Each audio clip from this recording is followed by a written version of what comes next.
Between the hedges, Georgia dogs coming out. War Eagle flying over Jordan hair skies. Hotty toddy down in Oxford, rebels rise. Cowbells ringing in Starkville all night. Rocky Top singing in that Leland light. Anchor down Vandy, black and gold pride. Gamecocks crowing in Columbia loud and wide. Saturday lights, y'all know the deal. SC pride, we keep it real from the swamp to the grove. Let that crowd roll. It's water cooler talk, we talk that score. Saturday lights, y'all know the deal. SC pride, we keep it real from the swamp to the grove. Let that crowd roll. It's water cooler talk, we talk that score. Gators in the swamp, chomping all day long. Saturday nights in Death Valley, that tiger strong. So we Razorbacks, crowd calling the hogs. Blue Ridge battle Wildcats, bringing the dogs. Show me Miss Zoe, black and gold fight. Boomer Sooner running on a Saturday night. Hook 'em horns, burnt orange in the sun. 12th man standing, Aggies get it done. Saturday lights, y'all know the deal. SC pride, we keep it real from the swamp to the grove. Let that crowd roll. It's water cooler talk, we talk that score. Saturday lights, y'all know the deal. SC pride, we keep it real from the swamp to the grove. Let that crowd roll. It's water cooler talk, we talk that score.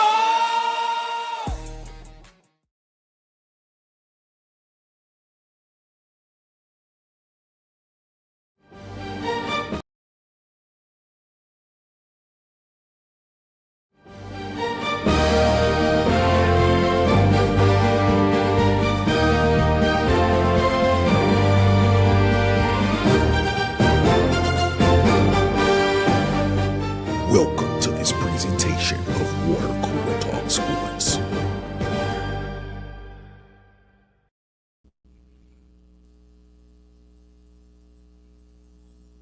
Oh man, oh man, oh man, ladies and gentlemen, we are back around the water cooler. Around the water cooler is where we are, man. We appreciate y'all so much, man, for rocking with us here, man. I am Nick Frazier, one half of Water Cooler Talk Sports, man. We appreciate y'all so much, man. The man, you can see him, man. You can hear him. Tell him who you are, boss, man. That's your boy Marcus Fitzpatrick. Let's go. Let's get it, man. Sir, man, we appreciate y'all so much, man, for rocking with us here, as always, around the water cooler. Man, we got a lot of technical difficulties going on tonight. Can't talk. Can't get, I mean, just everything just not working properly, man. But it is what it is. Oh, man, joining us around the water cooler tonight, man. It is the man himself, the legend from Bubba and the Old Man Auburn Sports Talk. It is the one and only. Bubba, what's going on with you, man? How you feeling? Yeah, just ready to talk about some meaningless spring ball. Man. Hey, that's what we about to do, because, you know, we can't be too critical. Can't be too critical about it, man. Also joining us around the water cooler, as always, it is our guy, your favorite Auburn fan. It is Auburn Tez. Tez, what's going on with you, man? How you feeling? Man, I'm feeling pretty good, man. Feeling just like Bubba. Ready to talk about some meaningless football. Talk about some meaningless spring football, bro. Because you know what? We can't be critical. But guess what? We're going to be critical over here today. You know what I'm saying? Nah, I don't know about his name. I was say, you better mute my mic then if we can't. That's what it is. Oh, man. Do me a favor before we get this thing rocking and rolling, man. Do me a favor. Go subscribe to these YouTube channels, man. Subscribe to our guy Tez at his SECs. And I got Tight Sports, and Alabama Football Megacast, man. I got DC Wolf over at Auburn_Addicts TV. Dustin over at the Uptempo Podcast. Be Sharp over at Sharpshooter Sports Talk. I got Vandy Chris over at the Go to Broom Podcast and the Anchor Down Live Podcast on Facebook. At the Huggy Beard himself on YouTube and on Twitter. I got Kid Country. Go over there and subscribe to I got Kid Country on YouTube as well. And the legends themselves, Bubba and the Old Man, Auburn Sports Talk. Also, go subscribe to JMHO Sports Talk with our guy Coach Sean on the Block Sports with Coach Carl. And of course, I got Dylan over at the College Loop. If you have not been over to the College Loop and watched Dylan did he did a video from A-Day to where he showed every play from every snap of Byrum Brown. So go check out that video over there if you want to see exactly what a lot of people are talking about as it pertains to Byrum Brown. Go over to the College Loop and check that out from Dylan over there. Also, man, support the people that support us, man. Shout out to I got DJ. Follow him on TikTok, Instagram, and YouTube at Hollywood_media. That's Hollywood and EY. And then follow him on Facebook at Hollywood Media with 2 A's. Man. Shout out to the people that rock with us, man. Make sure y'all support those people as well, man, because that's my quarterback. That's what he is, man. Also, man, you already know what it is. It is Out of Lines by Chef Country. 2371 Highway 14, Otaugaville, Alabama. Ladies and gentlemen, man, make sure y'all go over there and check him out, man. Make sure y'all take care. Go up there and see I got Edward, man. Well, we do it right. Man. Make sure y'all go over there and y'all get that thing taken care of, and everything will be great, man. I'm telling you, you will enjoy it as always. Do us a favor, man. Do us a favor. Go follow us on our social medias, man. Follow us on Twitter at CoolestPod23. Follow us on Instagram and TikTok at The Water Cooler Talk. And, of course, on Facebook at The Water Cooler Talk Podcast Facebook page. Also, visit www.watercoolertalksports.com. Again, www.watercoolertalksports.com for all of your written content over there, man. We're going to start ramping that back up this week, man. So we are going to be over there putting out some content over there as well. So, man, we appreciate y'all so much, man, for continuing to support Water Cooler Talk Sports as always. It is Obafemi, the ruler, the destroyer, the bringer of pain, of war, the bringer of. I'm sorry, man. I'm sorry if I sound like that. It is the night after WrestleMania, and I'm watching Raw. And Obafemi beat Brock Lesnar yesterday, but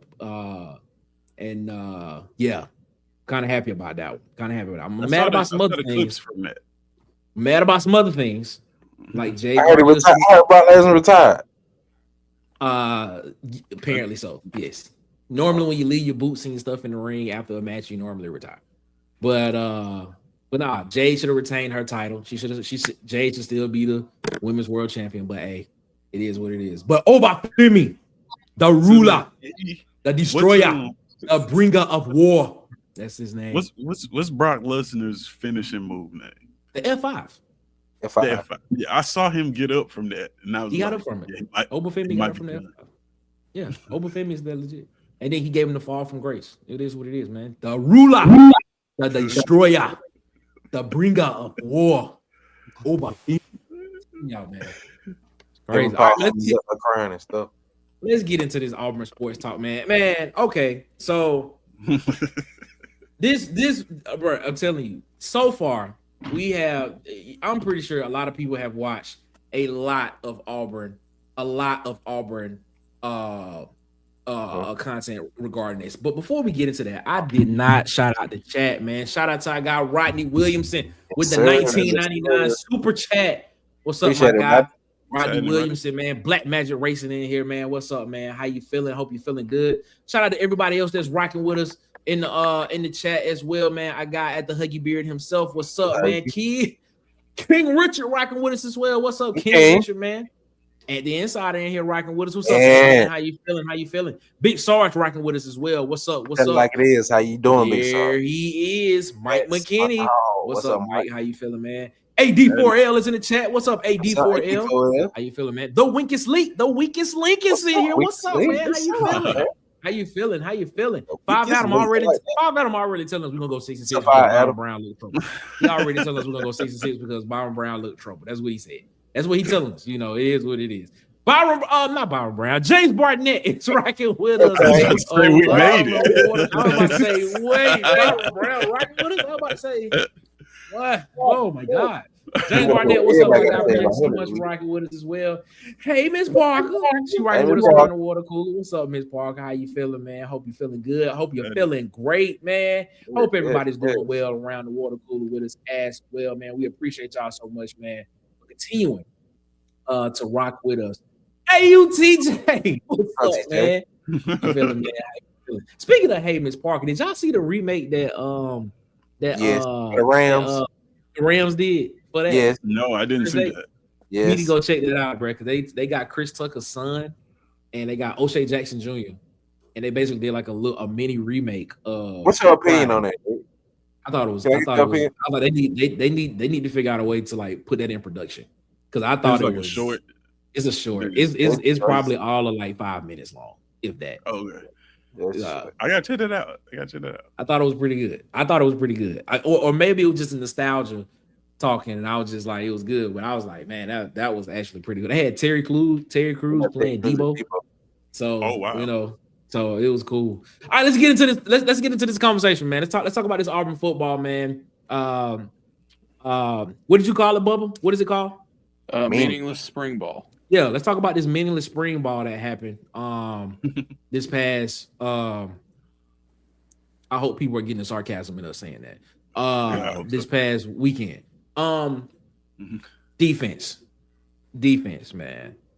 You know, I don't know if people I want to get into this conversation because I don't know what the expectations for Auburn's defense were going to be this year. I know everybody was like DJ Durkin's coming back. I know everybody was like, you have Xavier Atkins coming back, you have Melendez coming back. But it seemed as if when Jay Crawford, ladies and gentlemen, coming around the water cooler with us, it is the Charleston White of YouTube. It is my guy, your guy, aka Chef Country. It is Kid Country. What's up, kid? How you feeling, man? What's happening? Yeah. All right. So, like I was saying, when we talk about this defense, right? I don't know what people's expectations for what this defense what was going to be this year. Everybody was excited about Durkin coming back. Everybody knew Xavier Atkins coming back. Everybody knew what Elijah Melendez was, right? But people were kind of up in arms when Jay Crawford hit the portal, when Ken Lee hit the portal, and things of that nature, especially at the cornerback position. People were kind of nervous about that and things of that nature. And then there was the question of what does the pass rush look like for this defense? You lose Keldrick Faulk, you lose Kieran Crawford. Everybody was, high on Jared Smith, but there was not another guy after that. You had a lot of young guys that hadn't proven themselves and things of that nature. But then you get to this A-Day game, right? We get to the A-Day, and what we've been hearing from reports and things and stuff from practice is the fact that the defense has been pretty much ahead of the offense for majority of, spring ball. Then when you get there, you see it in person and you look at the defense and you say, wow, like this defense has the opportunity to be just as good, if not better, than what we saw last year from that. And then you get to the press conference and you hear the coach say that the defense basically ran a vanilla scheme in A-Day. And they were able to basically cause 4 interceptions in this game. And I'm sitting here just like, is the defense really that good at vanilla, or is our offense troubled a little bit? Like, are we downplaying what we saw from the offense if what we saw from the defense Saturday was just vanilla? I want to start off with that. And Bubba, you was in attendance. So I want to get your thought process on that particular train of thought there. Is it that the defense is just good at what they do? Or should we have more questions about this offense moving forward? Well, like yesterday, we talked a lot about the right side of the offensive line. Mm-hmm. And even in the first half, like Joseph Simmons couldn't do nothing with Jared Smith. Jared Smith was the primary difference maker, the primary disruptor. Cody Sigler was just dominating the interior on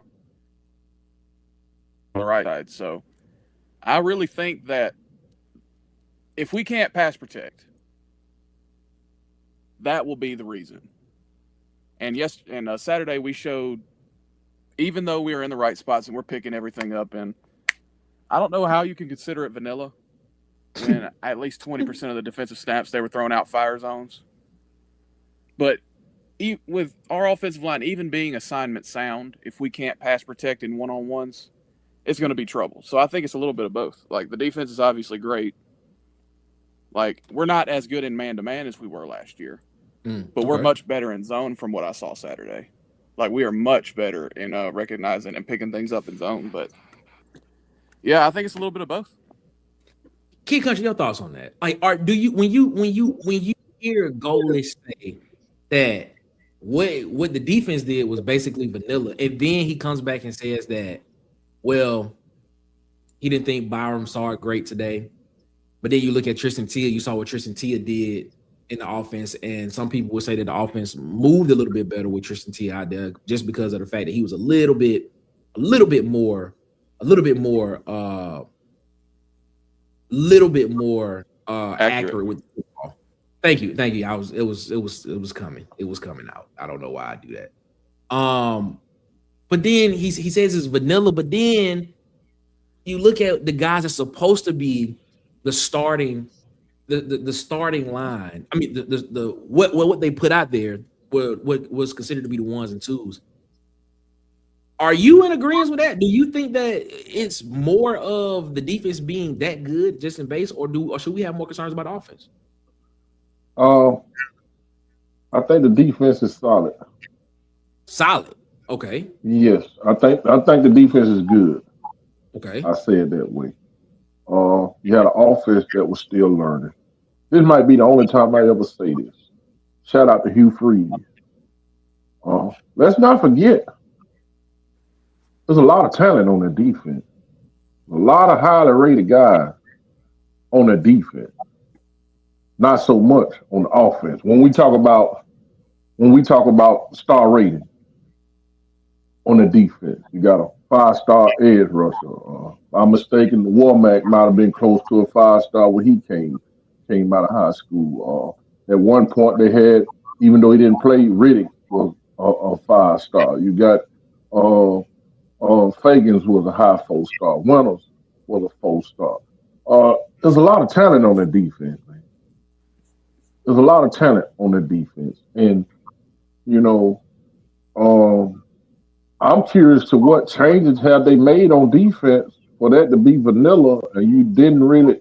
I wonder, how much of a scheme change are we looking at? Because damn, DJ Durkin throwed everything he could at everybody last year. So what are you truly? You see what I'm saying? What are you hiding?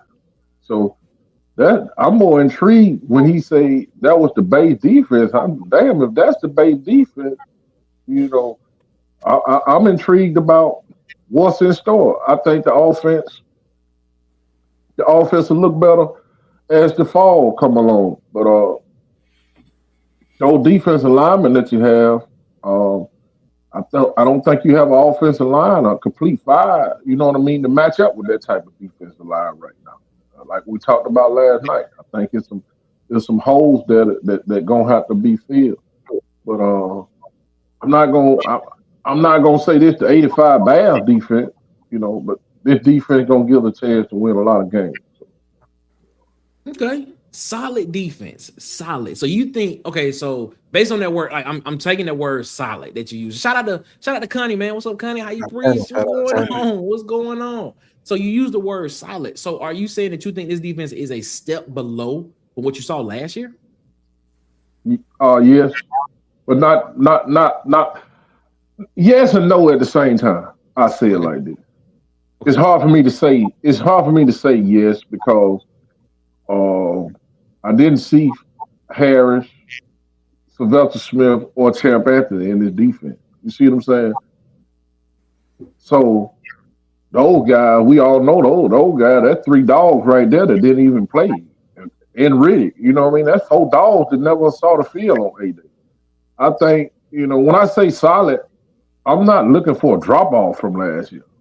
I'm looking to be right where we was last year. But where I get his defense maybe a step above last year, I think we got more depth in this defense. Okay, more depth.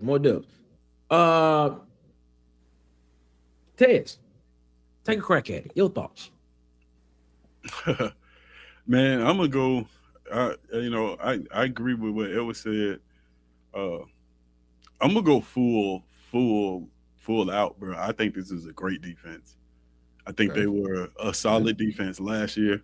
They retained majority of the defense, right? These were recruits that were picked by DJ Durkin, highly rated recruits. I'm not. Oh, you know what? I told myself I'm not going to say highly rated or 5-star rated no more. I'm going to say highly coveted, meaning a lot of schools wanted these players because that's what 4 and 5-star ratings really mean. Okay. These were highly coveted players by a lot of schools on this team. And you got to think that the team is going to get better. The defense is going to get better on the side of the ball. If you have a coach who's bringing in talent, these guys were extremely young last year. He played a ton of them. A lot of players last year got significant snaps at such a young age. Those guys are going to get better. And I think that's what you see when he's saying that, hey, this is vanilla. I think he's saying to him, based on what I've seen from this defense in these couple weeks of spring practice, what they showed us on heyday is vanilla. I don't think he's saying vanilla in terms of how we're thinking like just a base defense. I think he's saying they showed us some stuff that was way more exotic than what y'all got to see. So and that's like, honestly, I think that's just a function of having players that now know the system.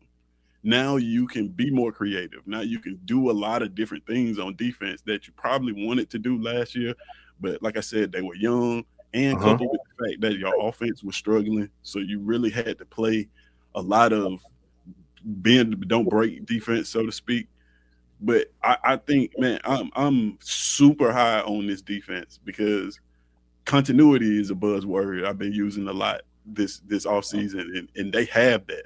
Now, you mentioned losing their corners, losing this 2 starting corners. That's going to give any team pause. You lose cornerback 1 and 2 in one portal class. That's going to give you a bit of pause.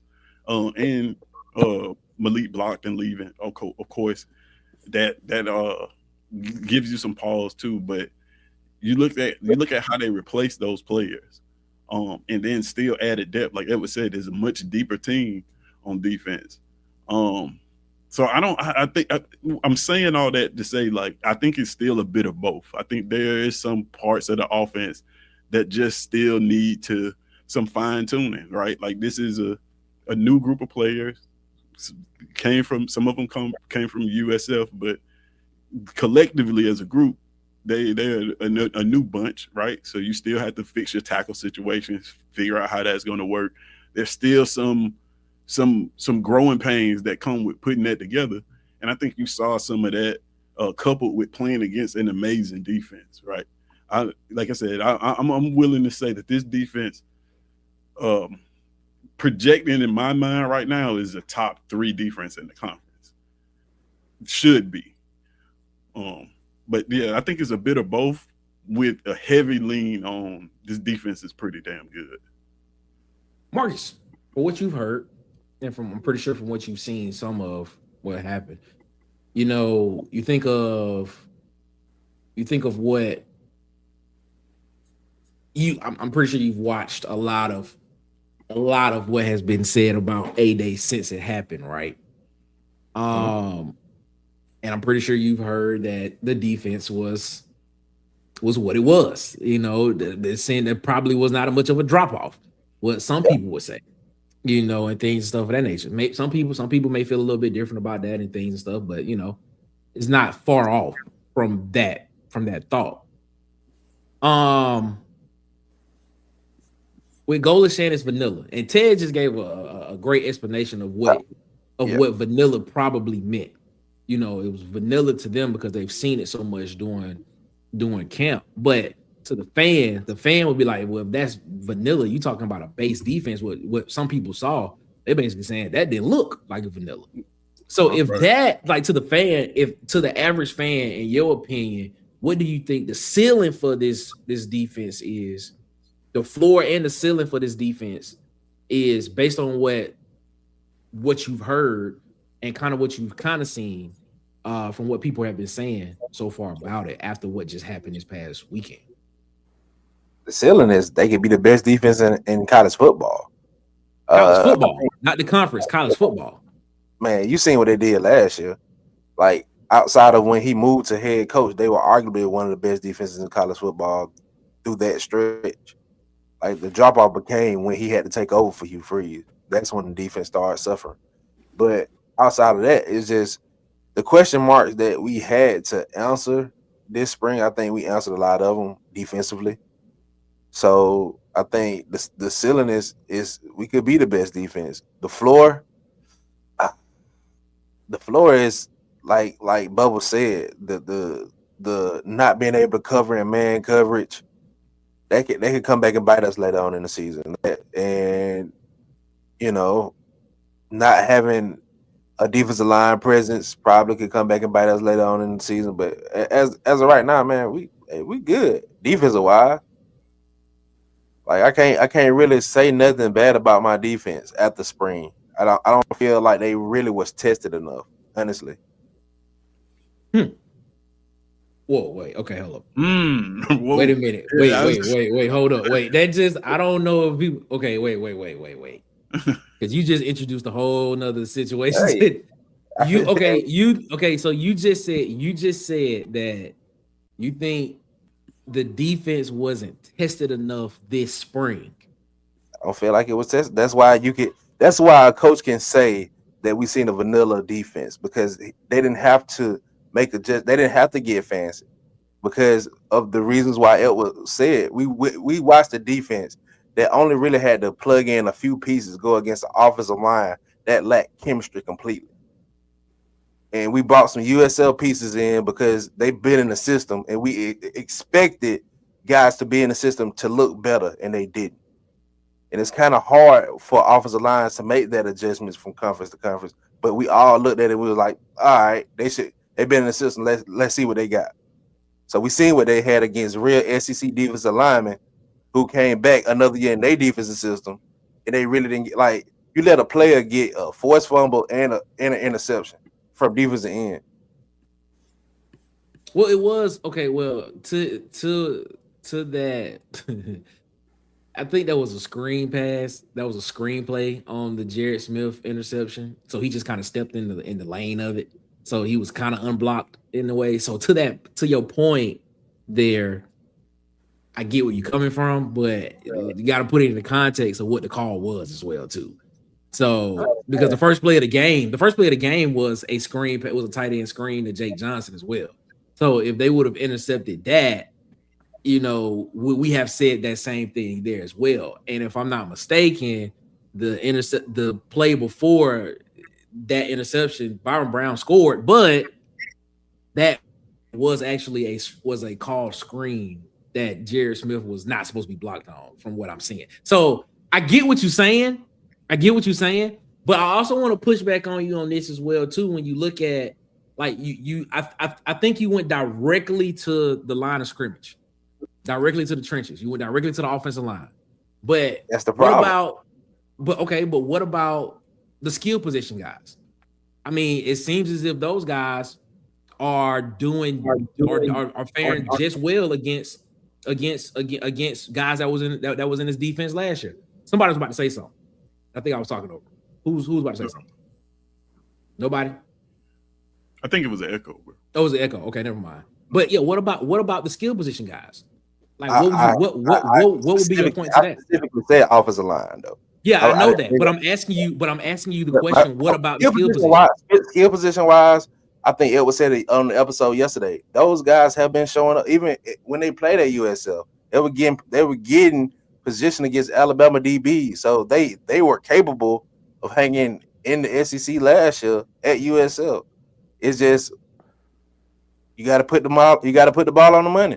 But so this is a question to everybody. What if the way that the scheme is set up for what Golesh and Gordon wants to do by neutralizing the pass rush is by getting the ball out quick? Does that change your perspective on anything? Well, no, they don't. They're not going to do like quick game stuff. That's just not Byram's style of game. Like the way that they neutralize pass rushes through RPOs. And they weren't able to really do that Saturday. So I think the offense would have looked a lot different had they been able to get into that RPO game. But to y'all's point on, like, it's been a great battle between receivers and DBs. Mm-hmm. The receivers won their fair share of matchups Saturday, and the DBs also did. Like, Chaz Nimrod, I know he was open. Yeah, he was open. 10 You times. got to put the ball on the money. The ball was on the money. Chaz Nimrod should have just ran up, but I heard you say. I heard it wasn't I heard the you best say throw. that. Kid. It wasn't the best throw, but it was also catchable. not the I'll best put it that attempt. way. I'll put it that way. You But, got to like, lean and you got to stretch out for that.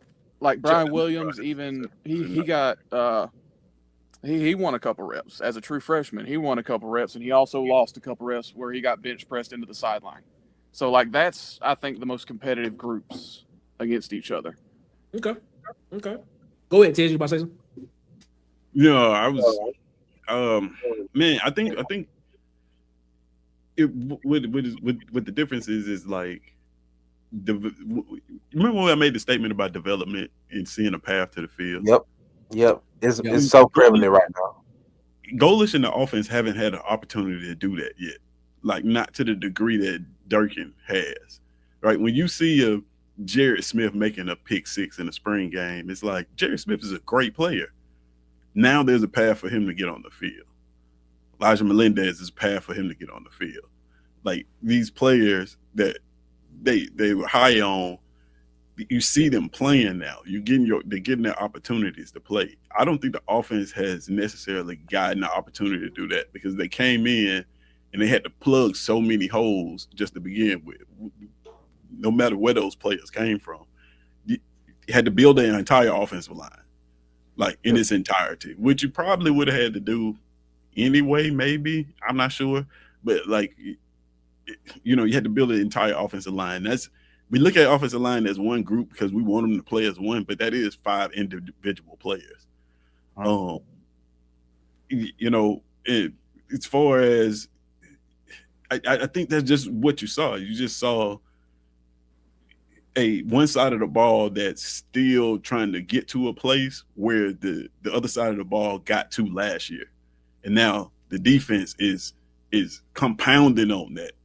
It's like, once we had this in place, now we can start to be more creative. We can start to let these guys actually off the chain and go play football because they're not worried about missed assignments and stuff like that as much. Whereas I think a good portion of what's going on in the offense is they still really trying to get the whole chemistry and how this thing works ironed out, right? Because even when you look at the offensive line, from what I didn't go, but from what you guys told me, I don't think that's the starting offensive line. I don't think they take the field with those that started. So, like, they still have like a filling out process that is going to have to happen on offense in order for it to get to the standard that I think that Alex Golesh wants and has seen them operate at.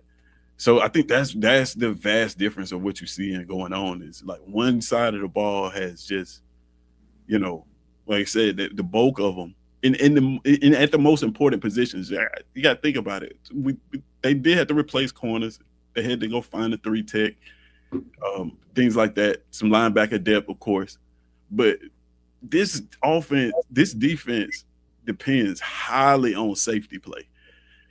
With what DJ Durkin does with his safeties, if you can get those guys knowledgeable, up to speed, and able to play fast, free, and play at all levels and do all the things that he wants safeties to do, like, it will make this defense be amazing. But yeah, I just think that's what it is a function of. Is one side of the ball is still trying to get to a point where the other side of the ball has already gotten to that point. They're just trying to add on to it now. It's a promising sign though, because hey, like he said, man, we're gonna play 5 of these teams that run this type of offense, and to know that our defense is able to stifle us means that they kind of get the concept of how to stop teams that do things similarly. So that's a plus. Like it. B Sarge said, "Hey, I said it best. We talking about practice. Yeah, we need to be talking about practice.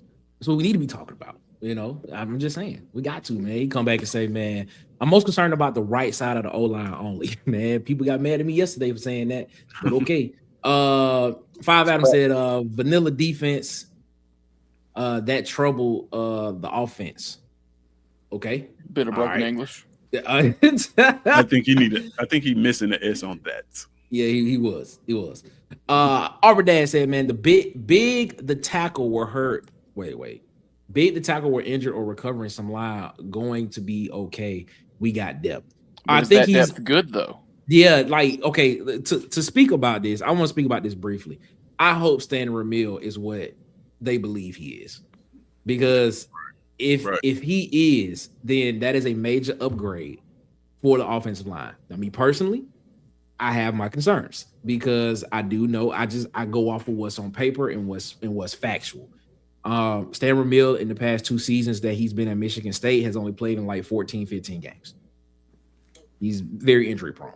So I hope that I real deal hope that he is what he is as advertised, as it is as we think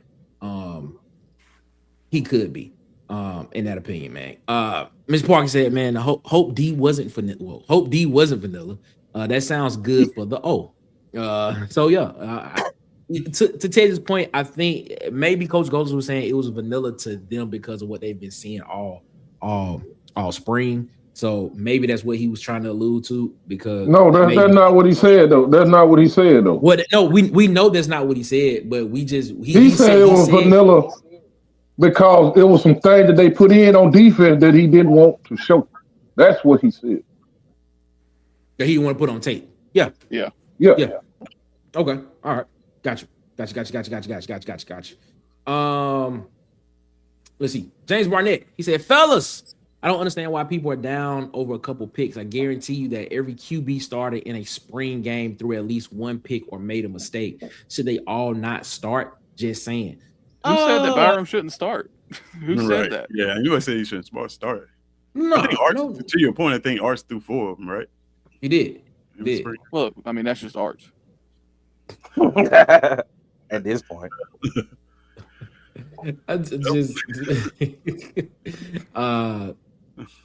We're gonna keep moving on that one. We'll get closer to that because we're gonna talk about Texas soon. Well, not tonight, but soon. Five Adams said O-line is below average. Okay. Travell, the king of the comments, said, man, concerned about the offense. He's concerned about the offense, is what he says. Okay. Big Sarge comes in and said BB17 has never played well in a spring game. Well, his game just doesn't translate well to a non-contact scrimmage. Yeah, I was gonna say that. Mario Cannon came in and said, man, he's giving Kid Country some props. He said because I think it's cool you gave Coach Freeze his props. He didn't work out as head coach, but the man can definitely recruit and put us in a pretty good position talent wise. So shout out to Kid Country. That's a factual statement. This is everything outside of that. Yeah, it's a different episode. It is. James Barnett said, I think the defense might be the best defense in the SEC. Players have said it, and AG hinted to it in a press conference. Just my opinion. Marcus think they're gonna be the best in college football. Well, he said that's their ceiling. In his defense, he said that's the ceiling. That's the ceiling. That's the ceiling. The best in college football. All right, man. All right, okay. I hear you. Connie said, I think I am shook after this game. Come on, Cole Best and punting. OMG. Hey, Cole Best was trying. He was just. He's not the strongest guy. He was trying.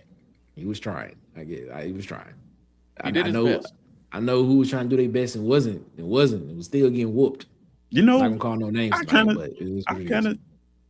of take trying over that shit, but it didn't look like he was trying at all. He was just kind of standing up, talking the ball and standing straight up, and just kind of standing there. It's crazy. Everybody except for Jeremiah Wright. Other than that. Zudin said the difference is we have a coach that will make adjustments. Yes, it's good. It's good to see that on it, man. King Richard said if the quarterbacks was live, the defense would have been in trouble. Wow. Okay, so I'm gonna glean from that you think the defense is probably not as high on the defense as we as it should be because of the ability of the quarterback not being able to do what he does best. I mean, he That's broke what I'm contain a saying. couple times, but I think if he was live, the defense would have played him as if he were live. Right. You would have seen spots. Exactly, Bubba. Yeah. But they weren't even worried about it. Like Braylon Womack was rushing with reckless abandon because he knew he wasn't going to break out. Deshaun Womack. Yeah, Deshaun Womack. My bad. Yeah, Deshaun Womack. Right. 'Cause he wasn't worried about. Yeah, I mean, all it takes is one time to see your starting safety get ran over by a quarterback for your defensive coordinator to change up every single thing that you do on defense. 392J said, I'm real high on Deshaun Spencer, man. This kid is a baller. Yeah, man. He had 10 targets and caught 9 of them. So I like that, man. James Barnett said, fellas, there's clearly a difference between the offense and defense. All 11 players on the defense were live. When you take the live play from a mobile quarterback, it's going to look different regardless.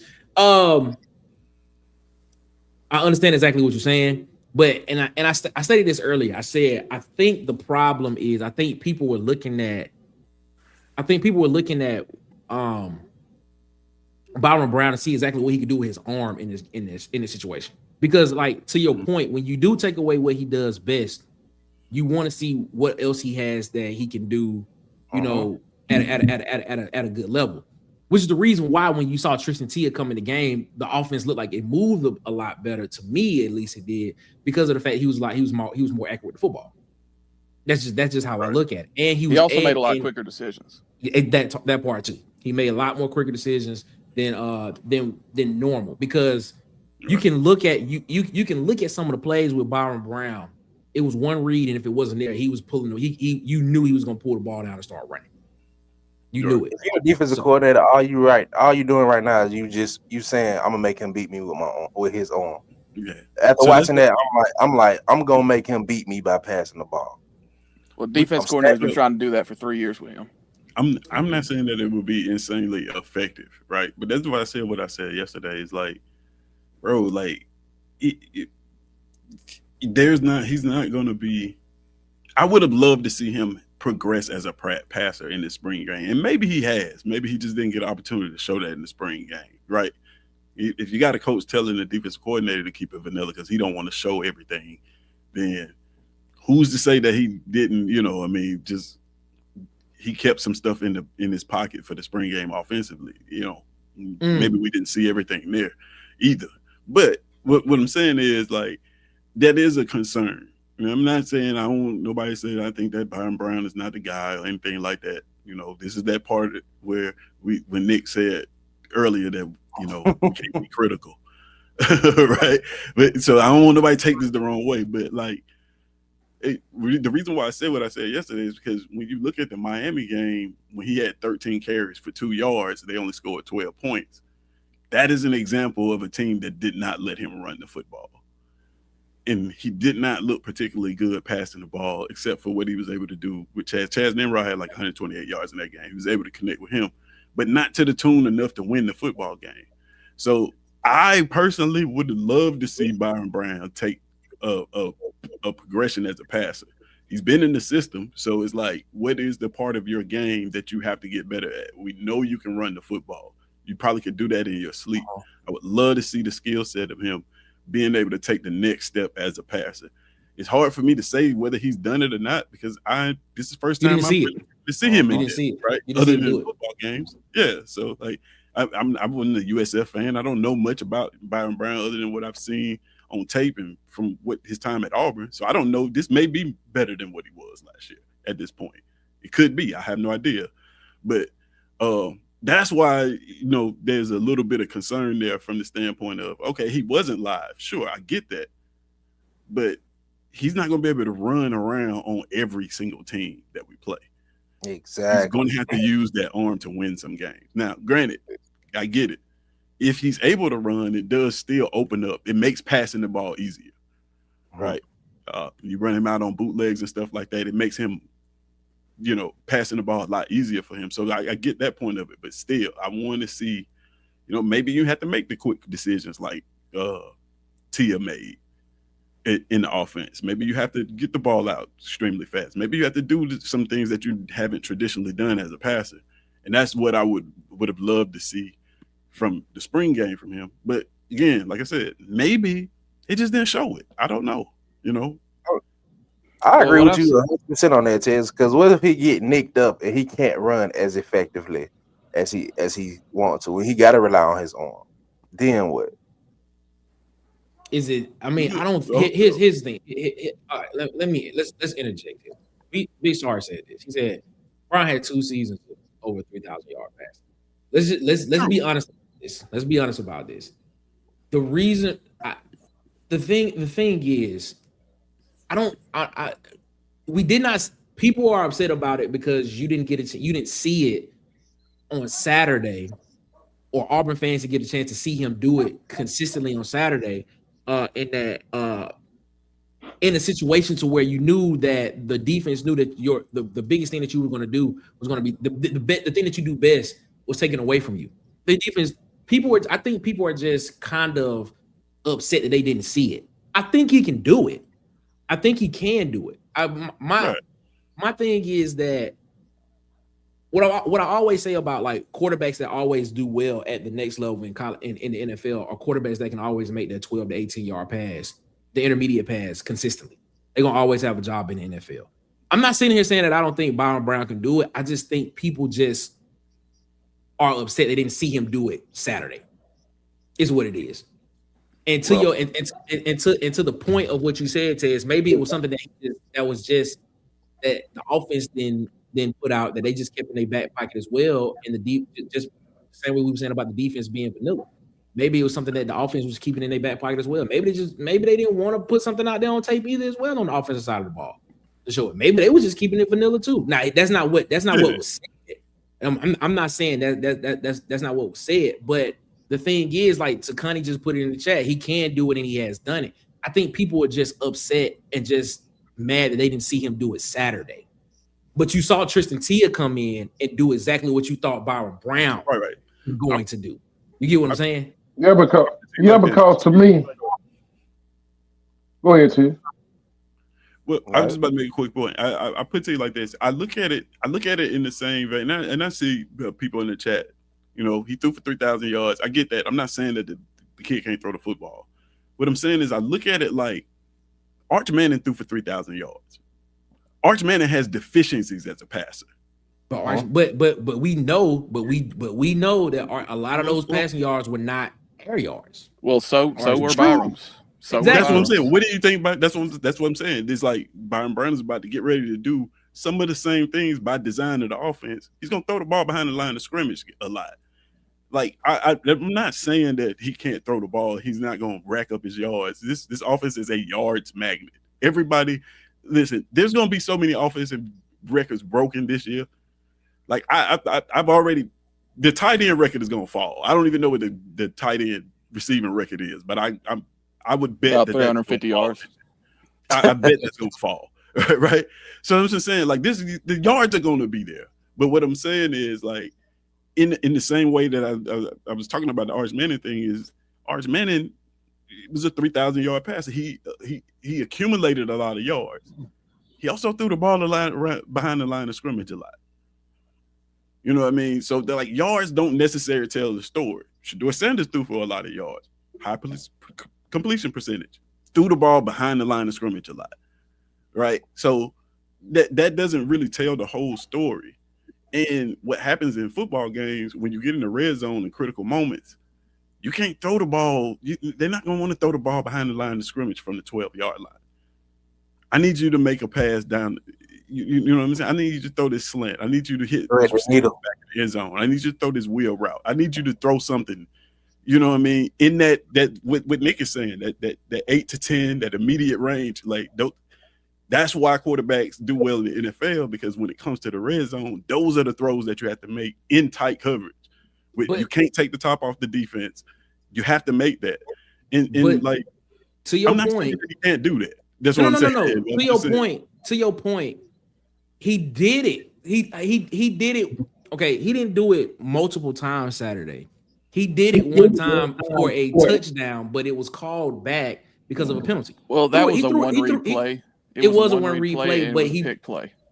But but it was put in the situation. It was put where only the receiver can catch the football, and the receiver caught it. But because of a penalty, it was not. It was called back. So I get where I understand. I understand the hesitation behind Byrum Brown and what you did not see him. You didn't see him do it Saturday, and I'm saying this because a lot of Auburn fans are like, well, we need to see them do it at Auburn. Like we've seen these guys do this in college football, but Auburn fans are like, well, we need to see them do it at Auburn.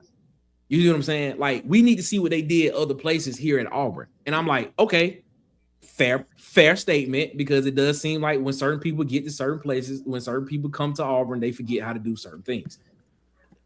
I was about to say, you had a debate. We had a debate. I said we're a 5-win team. If you don't got PTSD, everywhere else would be great. You know, and things and stuff of that nature. So I understand the hesitation behind fans when they say that, but it's just a part of me that just believes that I just don't believe this coach and QB and offensive coordinator combination are just going to forget how to do what they've been doing for the past 3 seasons. I don't. Well, as far as like Byrum is concerned, as far as what he is on tape, he is what he is at this point. He's been this guy for 3 years. He has his deficiencies. They've been the same deficiencies for 3 years. He can't attack the intermediate middle of the field. He's just never been able to. He's always been inefficient in the red zone as a passer. He's still a really good football player. Wait. He's still a really good football player who threw for 3,000 yards because this offense utilizes his skill set the best. He's the best running quarterback in the country, and he's a great RPO. He's great at making reads and RPOs. He's great in the +1 run game as a quarterback, and he can make quick reads on occasion. And as far as deep ball accuracy, it's inconsistent, but he's good enough. That's what I was about to say about the intermediate part. That's what I was about to say about the intermediate part of him. I'm not going to say he can't do it. I'm just going to say it's not consistent. Sort of like what Arch Manning was. Well, I mean, I just haven't seen him do it. He hasn't done it for 3 years. Well, can I say something that a lot of people ain't going to like to hear, man? Go ahead. The best version of this offense is going to come post Byrum Brown. I don't disagree. The best version of the Auburn offense, what Golesh want to do at Auburn, will come post Byrum Brown. I told you a month ago, the boy had a big fullback that could throw the ball pretty good. I said that. And that's no. To me, you got 2-3 different types of quarterbacks. Tristan Tia is a true quarterback. He processes the game quick. The ball come out quick. The delivery looks good. It's a difference, bro. Byrum Brown can make those, sure. But you just said the boy don't read it good, intermediate route across the field. That's a recipe for disaster against SEC defenses. I mean, I'm not downing on him, but it is no way possible that you're not going to be able to ask him to do it. I mean, Joe Milton never had to do it. Yeah, you can. He won that game.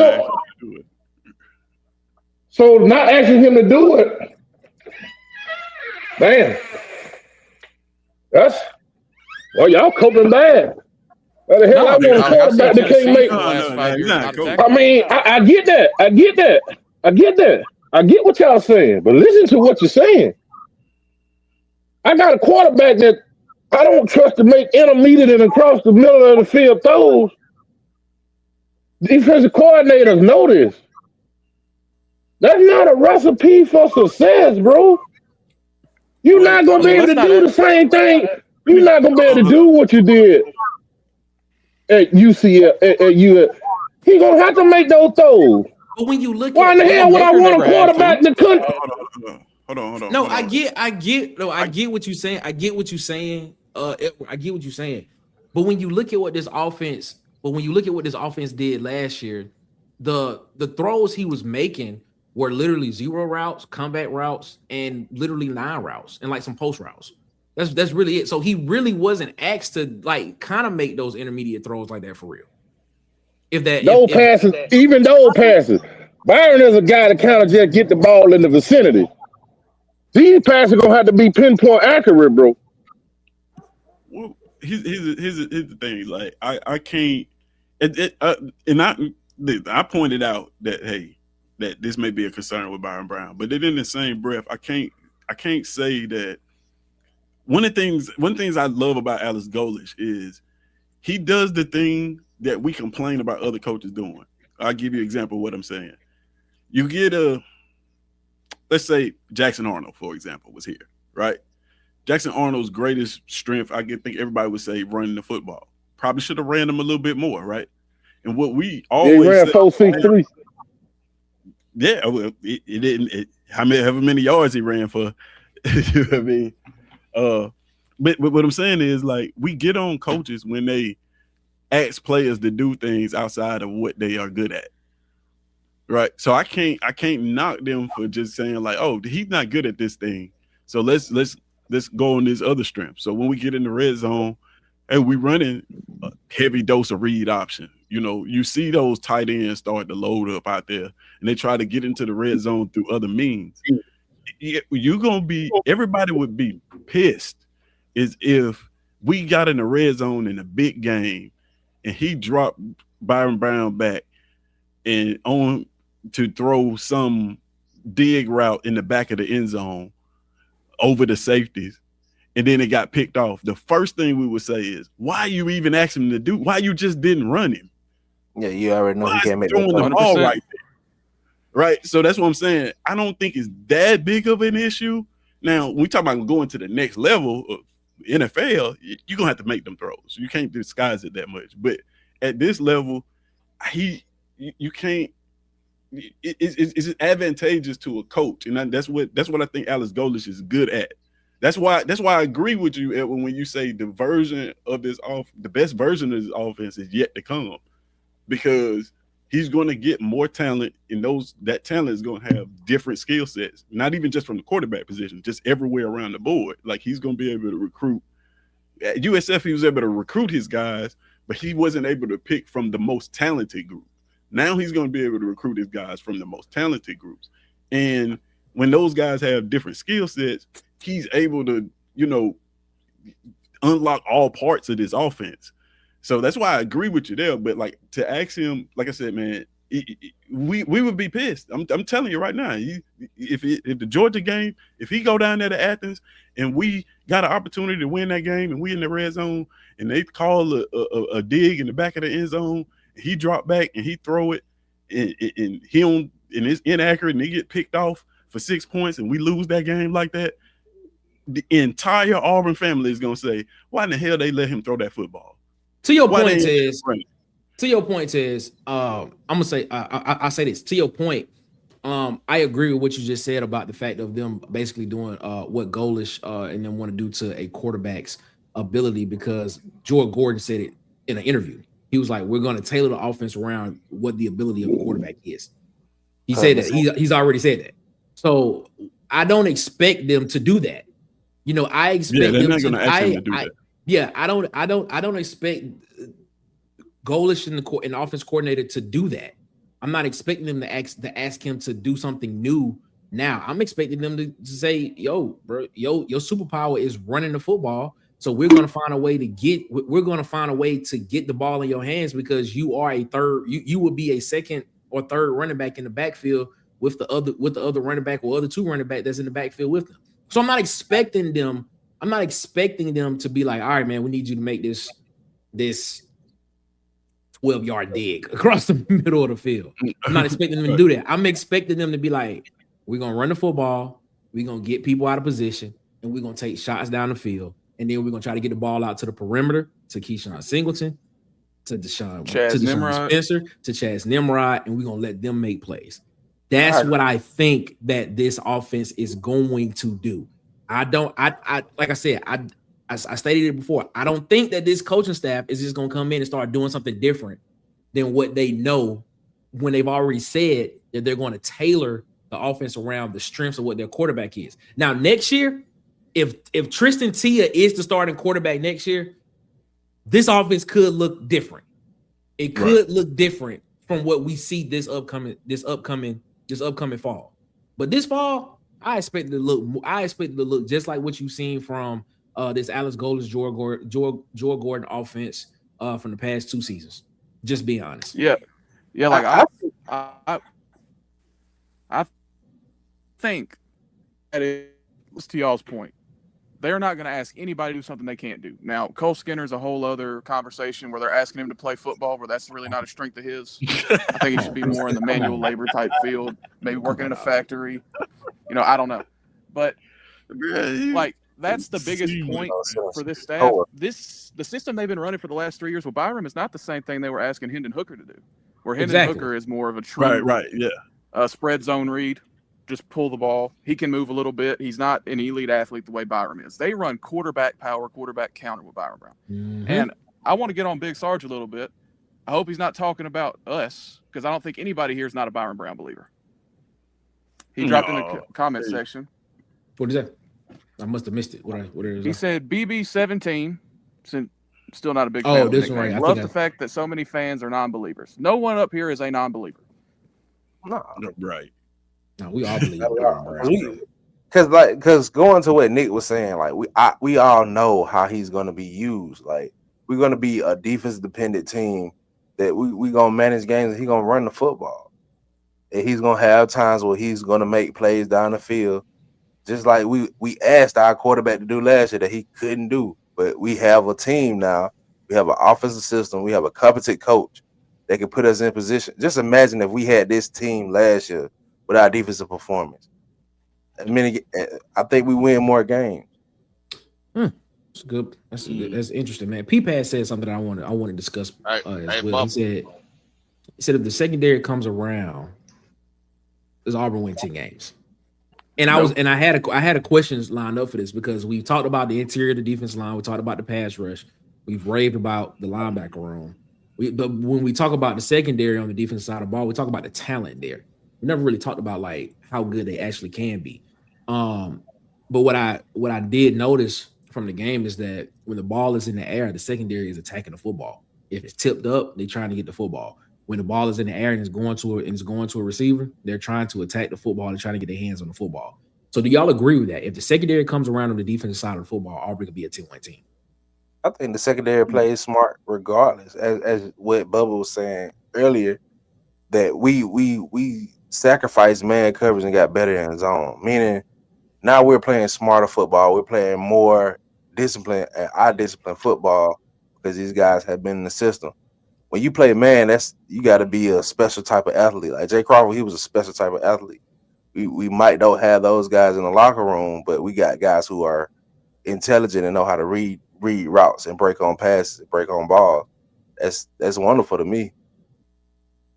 Yeah, I think. We're going to be playing a lot more true vision zone coverage, like spot drop zone with the fire zones, where we're sending 5 or 6.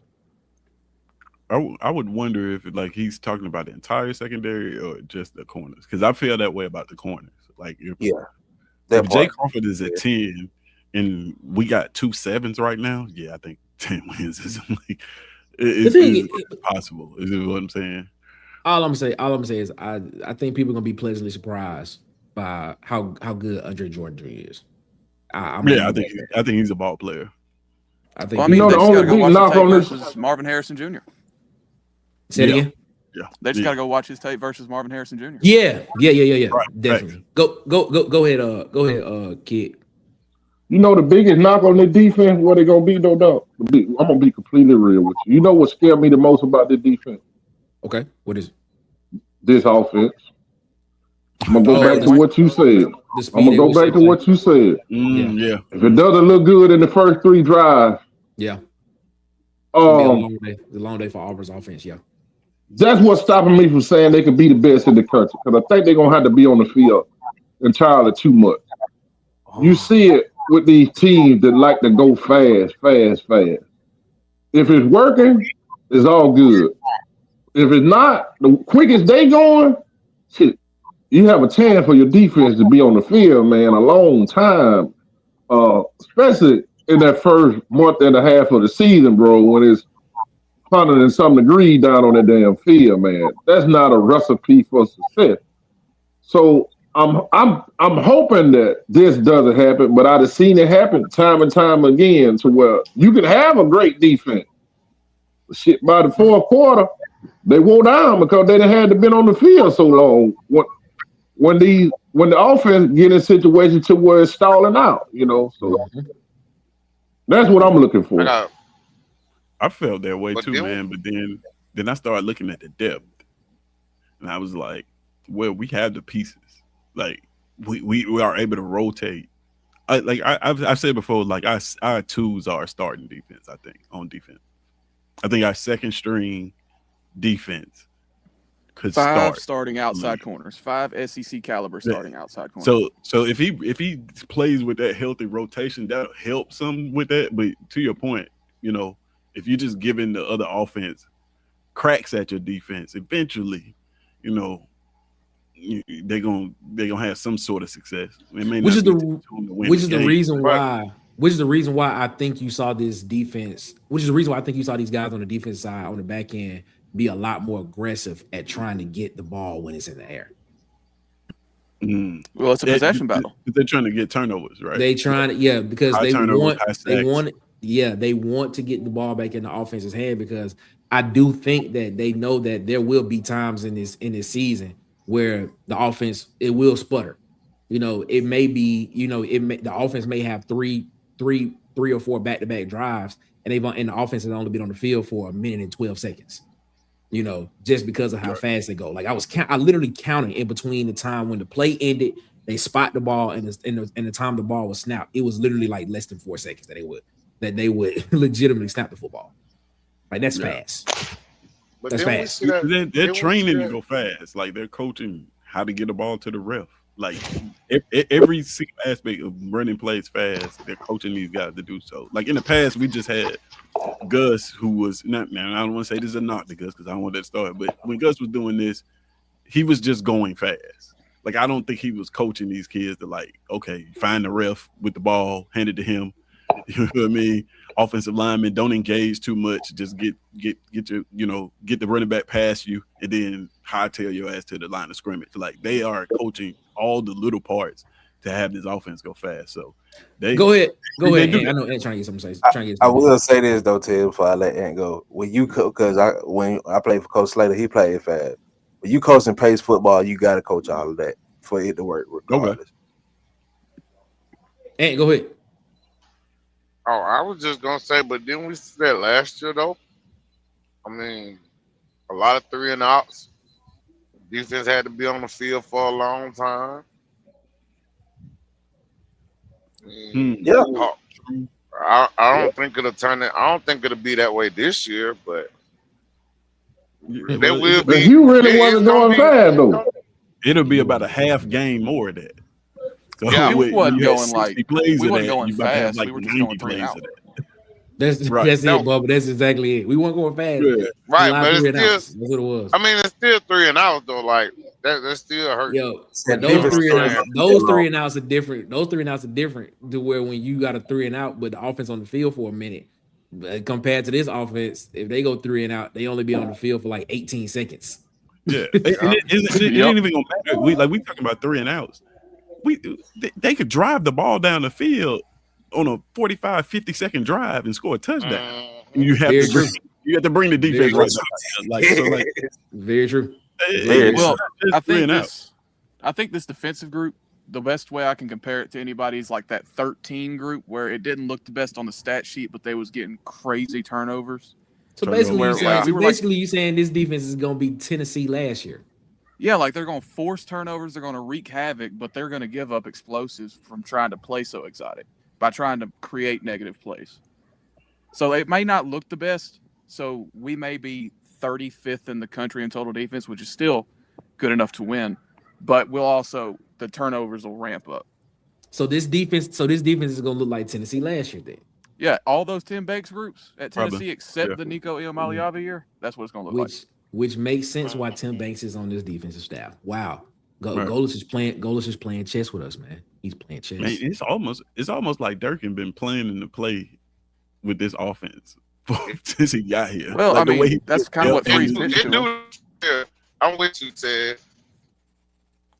because he should not have this much depth on this offense. Well, he should, but Well, man, what was the rumor of who he wanted to hire as his OC? Joey Halsey from Tennessee. Mm-hmm. Yeah. Mm-hmm. Mm-hmm. Very true. Very, very true. Five Adam, I don't know if I said Tennessee has more talent and better recruits on the defensive side of the football. I don't know. See, this is just I don't know. unnecessarily negative. This is who they were talking about. I don't know about that one. I mean, I don't know. Josh Heupel's Because- not the greatest recruiter. They recruit like fringe top 15. I don't know about that one, Five Adam. No, he's not a bot. He's not a bot. Five Adam is for real. He's a real person. No, I don't believe Tennessee. I don't believe that better. I think- on defense. I think. No, I will say this. Ashford 2.0. Yeah, I don't know. I will say this. Racial though. profile? I will say that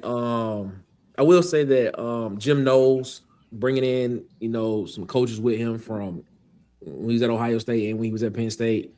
I think he brought in the linebacker with him as well to be the green dot guy on the defensive side of the ball for Tennessee.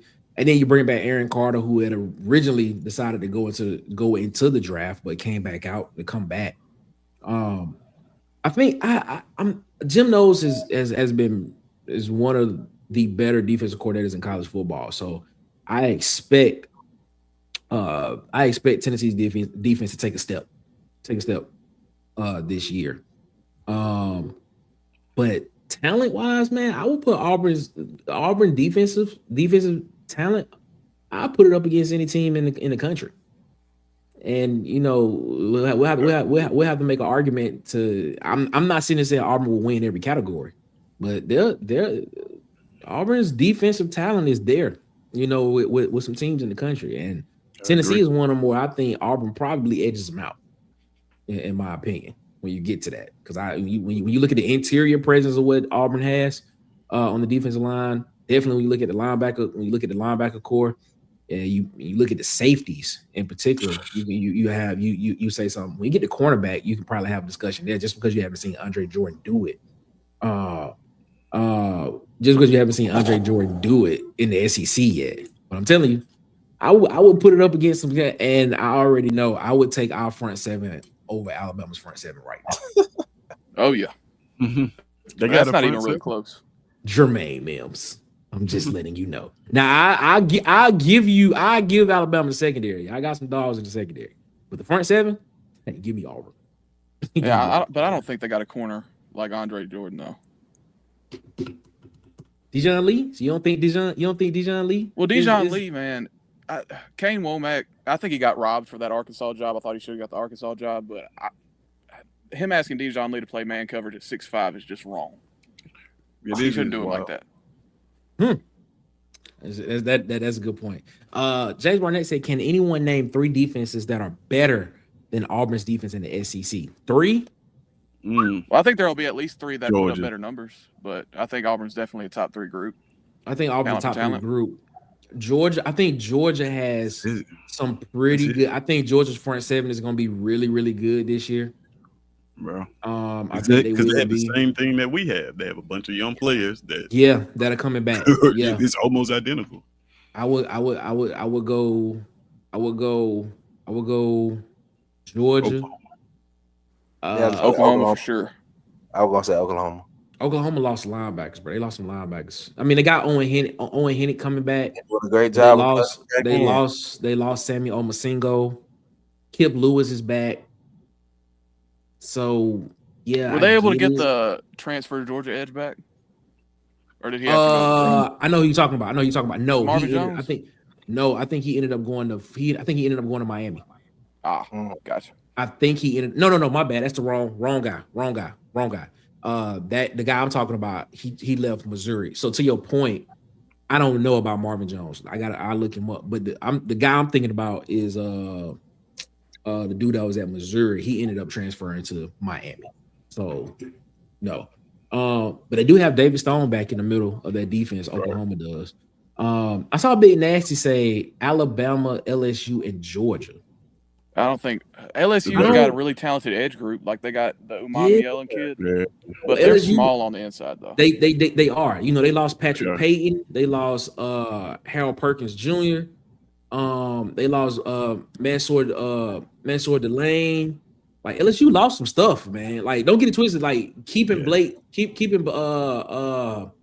Baker as a defensive coordinator at LSU was a big get, but they lost some pieces on that defensive side for LSU. I mean, 3. I don't know, man. I think Auburn could be in that top. I think Auburn's definitely a top 5 defense in the conference right now. The way it sits, 3. We can have some debates about some teams. I think honestly, you just hit it nail on the head. You got Georgia and Oklahoma in there, and then I'm putting Auburn. I'm going Auburn. Like yes, top 3 defense in this conference. Damon Wilson. Auburn. That's his name. Damon Wilson from Missouri. He ended up transferring to Miami. That's what I was thinking about. Appreciate that 5, Adam. Yeah, appreciate that. Yeah, a lot. There's not a lot of returning production on SEC defenses right now. Yeah, I got Auburn 3. I mean, okay, he's saying Yanze Pierre is the best pass rusher. I mean, all right, man, come on. That's one dude. That's one dude. I got a Jared Smith for you. All right, I hear you, man. I hear you, but all right, man. Big Nasty said, man, LSU got some 5 stars. Watch out for him. We got 5 stars too. Probably excited about them, but like you got to put that together and put it on the field. We've already seen these dudes do this. Matter of fact, they did very well against your team. But I'm just saying, like, you know, that is the major difference. Like, we've seen we forgot A&M perform well. A&M lost some Howell. linebackers. That's a big. They lost Scooby Williams and Cassius Howell, bro. Those are 2 big pieces that they lost. So Scooby. And didn't they lose? Didn't Torian Price leave too? I think he did. Torian York, the other linebacker. York. I said Torian York. Yeah, Torian York. Yeah. Who is Torian Price? That's a I think you're thinking of J.D. Price from maybe I don't know, but York. Yeah, they lost him too. Yeah, Torian said York let him in. So what? Ant said let him in. Man, Ant fell out. Ant ain't even in it. Yeah, when you look at Ant's got AT&T. It's all good. Alex Brown asked a question. He said, "What do y'all think?" He said, "What do y'all think if players couldn't get agents in both basketball and football until junior year, and they can only get one transfer?" But that's a whole nother show, man. Like we could literally talk about that for a whole nother hour, and we're not about to do that. But I'm gonna hold that thought, Alex. Man, I appreciate that question because I want to talk about that. That's an interesting concept. You can't get agents until junior year. I never thought about that. How will they legally enforce that? I don't know. I don't think it should be junior year. Maybe sophomore year would make it a little bit better, but restrict agents. Yes, sir. Yeah, I was talking about top defenses. What makes you think Auburn wouldn't be in the top 3, 2, maybe? I just think it depends on what metric you look at. I think they'll be ranked pretty highly as far as like scoring defense. But in terms of total defense, this defense is going to get shredded at times. They're going to give up explosives. Texas. Here we go. Justin said Texas by far has by the roster has the best roster in the country. By far. Okay. No, that's a lie. That's a lie. And then we forget Texas. Y'all not high. No, I'm not high on Texas. No, I'm not high on Texas. Texas to me still has to figure out the offensive line a little bit. I think Texas has a really good offensive lineman in Gooseby. He was not good on tape last year, bro. He was rough on tape. I think he'll be better this year, but I don't think they did enough in the portal. Like they went out and got some guys in the portal on the offensive line. Texas did, but they should be having the same questions Auburn fans having about Auburn's offensive line. I think Texas fans should be having the same question about Texas offensive line. And then when you lose, and then when you lost like 60% of the production on your football team, which was on the defensive side of the ball, is gone. Yeah, They lost a I- lot. And you have an outdated DC, a very outdated defensive mind running that side of the ball. Oh boy, here we go. Here we go. Hey, we Talk go. about Muschamp. Hey, Fellas, we gonna Man, end it on that That's right there. truth, It's yeah, been man. outdated for a decade, man. We gonna That's why end he it was on running that right special there. teams. We gonna end it on there right there because we can talk about Muschamp for another 30, 45 minutes, bro. This show can go Right. on forever. Fellas, man, we appreciate y'all so much, man, for rocking with us, man. And what you gotta say to people before we get up out of here, man? Peace and blessings. Peace and blessings. I like it. I like it. I like it. But what you gotta say to people before we get up out of here, my guy? Just don't get too high, don't get too low. Football is what, about 100 days away? I think we are like 130 some days away from But kickoff. Byrum September Brown 5th. didn't throw that well. Oh my bad. You know, it is what it is. You know. Hey, Big Sarge, real quick. Big Sarge, send me the clips of Byrum Brown ripping digs over the middle of the field. I bet you can't. So okay, there was. I'm gonna say this real quick. He walked out the room. I'm gonna say this real quick. Shout out to Alan Brooks, man. Shout out to you, man. We appreciate that comment. But James Barnett had a question, and he was like, but it was something to the effect that we had already spoke about it, and I had started, but when I started and I was gonna put it up on the screen, people was already answering the question. Yeah, we don't think this coaching staff is gonna have Byrum Brown doing something that he can't do or that he's not good at doing. Because for one, the offensive coordinator has already said that they're going to tailor the offense around what the quarterback does best in this system of offense. So that's why I think that if Tia is the starter next year, I think the offense looks totally different than what people are gonna see this year. From what a Byrum Brown led offense looks like, which is why I don't disagree with what Kid Country said about could this offense look better past the best version of this offense will look better past Byrum Brown. I don't disagree with that. Because once you get a skill set, once you get the quarterback skill set that you want, I mean not that you want, but that you have on the team and that you recruited, once you have that guy, they've already stated that they're gonna tailor that offense around that guy. So that's what Hey Nick, think about this. What you just said. He made Hendon Hooker and Joe Milton look like they was A1 quarterbacks. And that's all I got to say on that. Well, he didn't do that with Joe Milton. But like I've watched 3 years of Byrum Brown tape. He can't. He just maybe he can if he gets with a different quarterbacks coach. Like if he goes and spends the summer with Jordan Palmer, maybe. But I know I got 3 years worth of tape that says he can't. So the fan hopium is not going to convince me. There it is. Kid Country, what you got to say to people, man?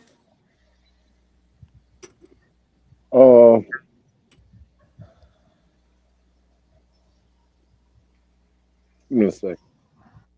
Okay. Get my thoughts. You gotta get his Sorry thoughts about together. that. Get his thoughts together, which means it's gonna be epic. On a serious note, yeah, it's gonna be. Just give me a little time. On a serious note,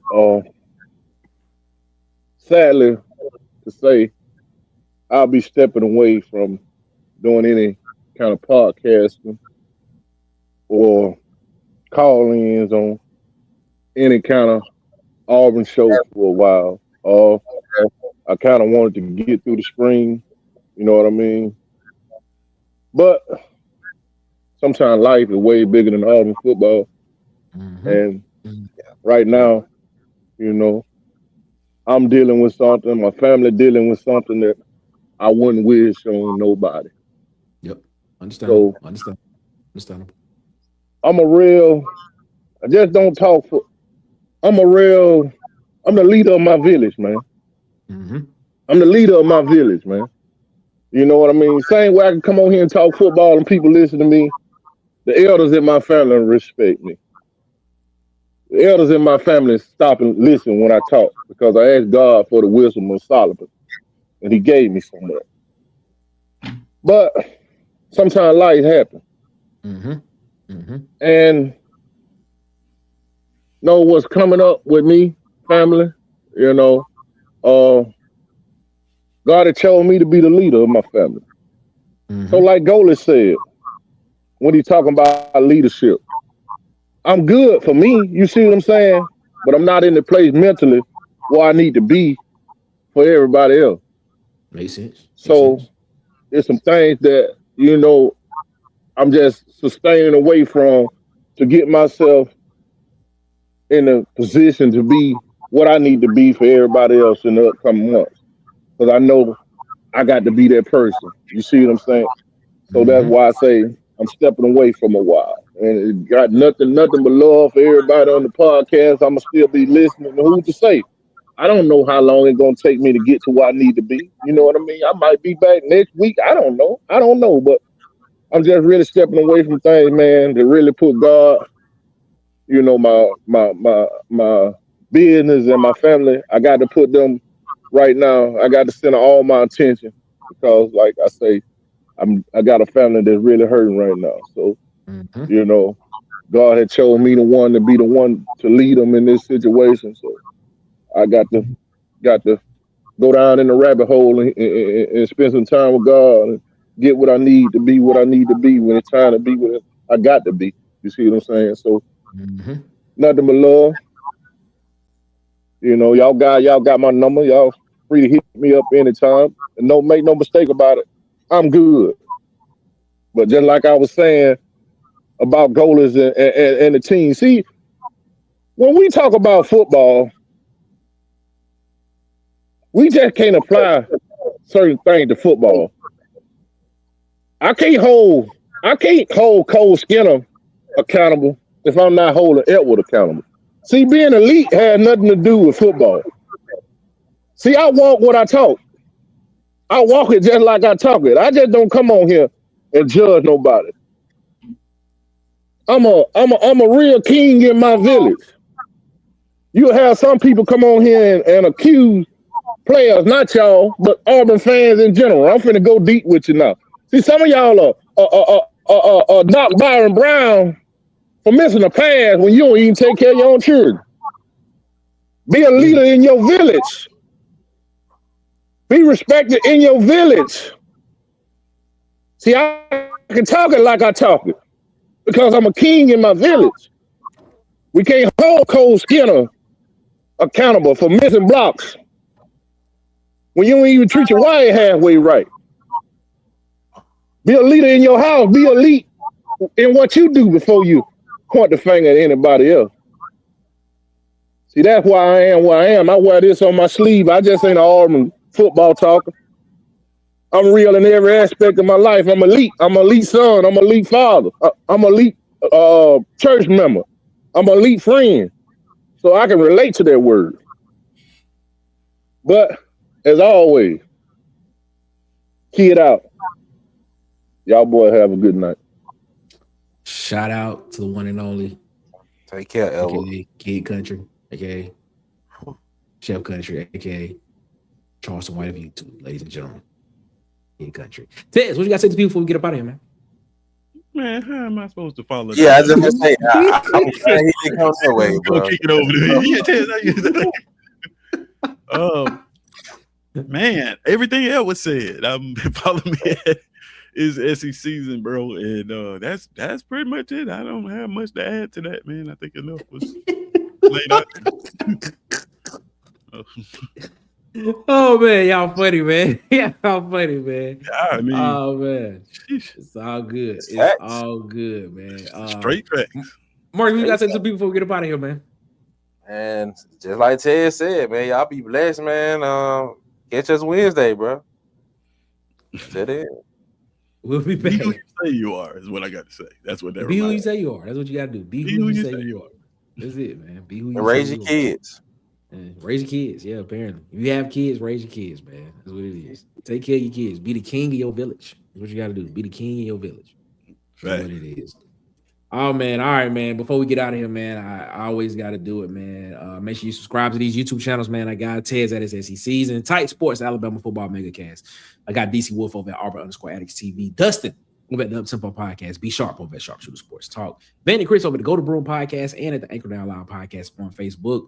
At the Huggy Beard himself on YouTube and on Twitter. You heard him tonight, man. Kid Country over on YouTube. Go subscribe to his channel over there. And of course, the legend himself, Bubba and the old man, Auburn Sports Talk, man. Also, Go subscribe to JM Mitchell Sports Hall, what I got Coach Sean on the Block Sports with Coach Carl. And of course, I got Dylan over at The College Loop, man. Also, man, make sure you support the people that support us, man. Mess with the people that mess with us. I got DJ. Follow him on TikTok, Instagram, and YouTube at Hollywood_media. That's Hollywood with an EY. Then, of course, follow him on Facebook at Hollywood Media with 2 A's, man. They want to support him, man. That's my quarterback. Make sure y'all go support him as well. Also, man, you also heard him again.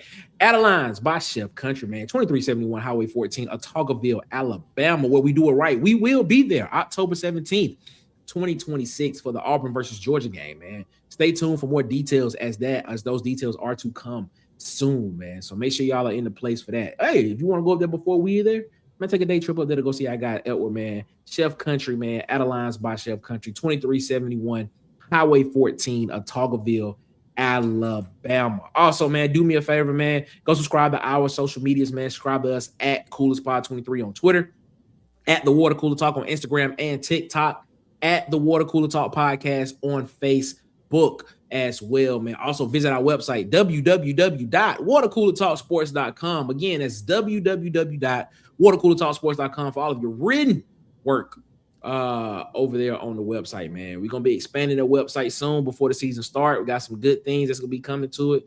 Hopefully that everybody will be able to experience it.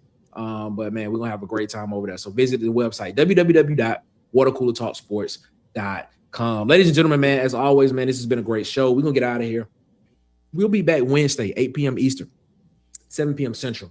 We'll be back around the water cooler, man. But we will be over there with Tez tomorrow, SEC season at 6:30, right?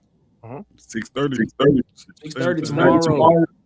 It's SEC season. We'll be doing week 5. We'll be picking the games for week 5. So join us over there as well for that. We'll have a great time over there. But we will be back around the water cooler Wednesday, 8 p.m. Eastern, 7 p.m. Central. We'll be back around the water cooler. We'll talk some more college football, some more SEC football. It'll be some Auburn football talking there as well, to believe that. But as always, ladies and gentlemen, you all have a good one. Better yet, y'all have a great one. Y'all be blessed, man.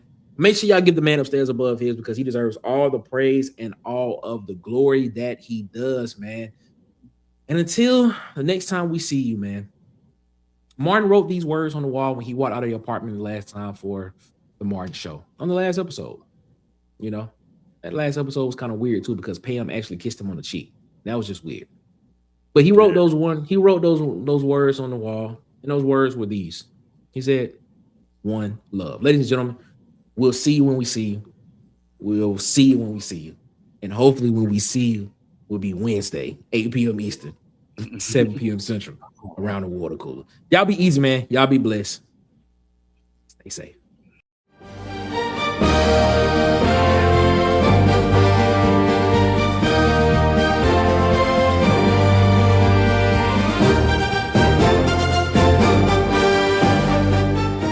This has been a presentation of Water Cooler Talk Sports.